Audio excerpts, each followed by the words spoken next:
আসসালামু আলাইকুম নমস্কাৰ বন্ধু বান্ধৱীসকল আশা কৰোঁ আপোনালোকে সকলোৱে ভালে আছে আজি আপোনালোকৰ কাৰণে আৰু এটা নতুন ভিডিঅ' লৈ আহিছোঁ আজিৰ ভিডিঅ'টোৰ বিষয়বস্তু হৈছে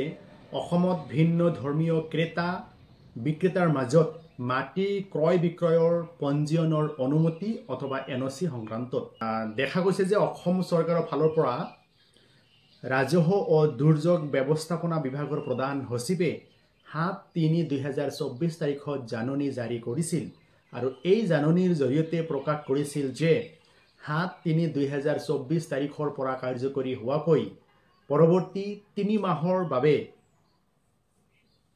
ভিন্ন ধৰ্মীয় ক্ৰেতা বিক্ৰেতাসকলৰ মাজত মাটি বেচা কিনাৰ পঞ্জীয়নৰ অনুমতি প্ৰদান কৰা নহব তাৰ মানে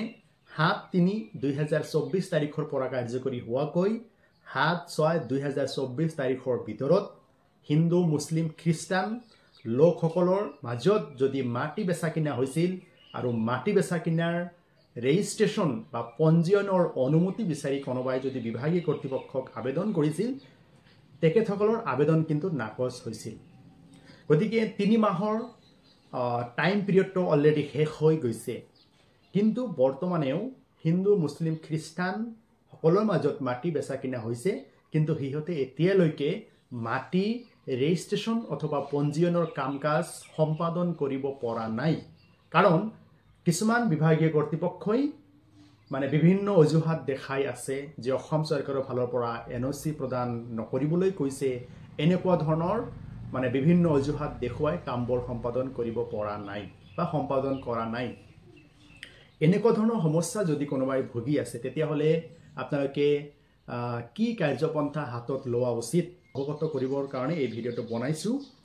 গতিকে সৰু এটা অনুৰোধ যদি মোৰ চেনেলত আপোনালোকে নতুন আহিছে চেনেলটো সাবস্ক্ৰাইব কৰিব যদি ফেসবুকৰ পেজৰ পৰা চাই আছে আপোনালোকে পেজটো ফলো কৰিব যিসকল ইতিমধ্যে ফলো ও সাবস্ক্ৰাইব কৰিছে অশেষ ধন্যবাদ জ্ঞাপন কৰিছো অসমত মাটি বেচা কিনাৰ ৰেজিষ্ট্ৰেচন সংক্ৰান্তত এখন আইন আছে সেই আইনটো হৈছে দা ৰেজিষ্ট্ৰেচন এক্ট 1908 গতিকে অসম চৰকাৰে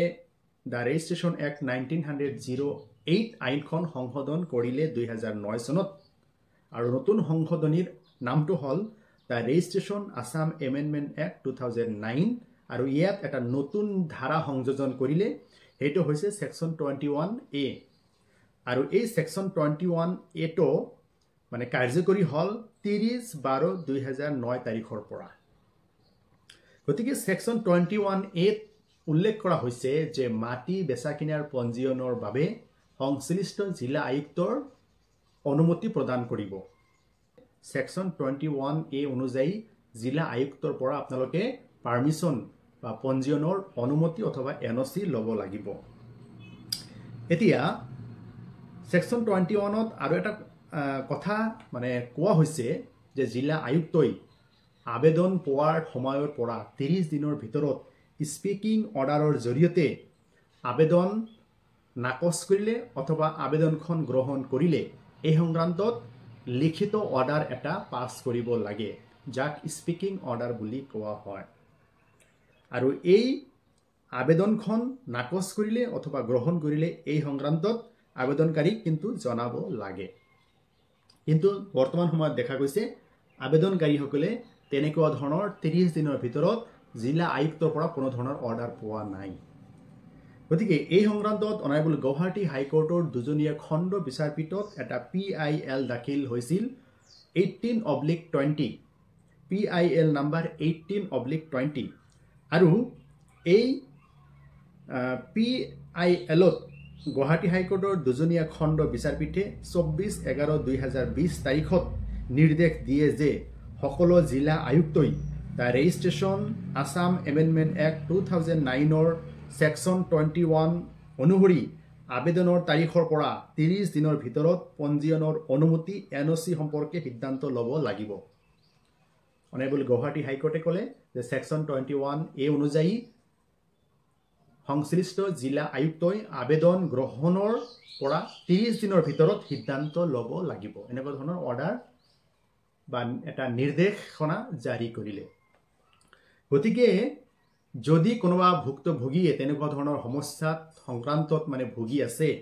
আৰু দেখা গ'ল যে জিলা আয়ুক্তই 30 দিনৰ ভিতৰত কোনো ধৰণৰ অৰ্ডাৰ পাছ কৰা নাই, কিন্তু পৰৱৰ্তী সময়ত তেখেতৰ আবেদনটো যদি নাকচ কৰে, তেতিয়াহ'লে ভুক্তভোগীয়ে ন্যায়ালয়ৰ কাষ চাপিব পাৰে। আৰু ন্যায়ালয়ৰ কাষ চাপি হিন্দু মুছলিম খ্ৰীষ্টানসকলৰ মাজত মাটি বেচা কিনা সংক্ৰান্তত যদি অনুমতি পোৱা নাই, বিভাগীয় কৰ্তৃপক্ষৰ ফালৰ পৰা যদি পাৰ্মিশ্যন পোৱা নাই, তেতিয়াহ'লে ন্যায়ালয়ৰ কাষ চাপি আপোনালোকৰ মাটিৰ বেচা কিনাৰ যিটো পঞ্জীয়নৰ অনুমতি সেয়া আপোনালোকে সম্পাদন কৰি ল'ব পাৰিব। গতিকে কথা এইখিনিয়েই। যদি আপোনালোকৰ ভাল লাগিছে, লাইক, কমেণ্ট আৰু শ্বেয়াৰ কৰিব। ধন্যবাদ। Have a nice day.